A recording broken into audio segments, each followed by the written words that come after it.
கொடுத்துக்கலாம். 2 முட்டை ஆட் பண்ணிக்கலாம்.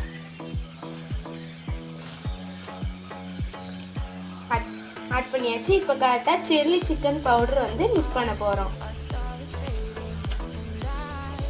கொஞ்சம் 1 ஸ்பூன் காரத்தூள்,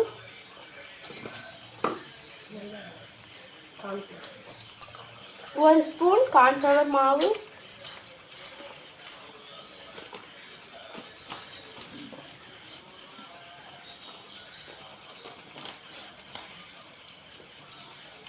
1 ஸ்பூன் உப்பு கலக்கி நல்லா மிக்ஸ் பண்ணி வச்சுக்காங்க. எடுத்துட வேண்டியதான் ஒரு பாத்திரத்தில்.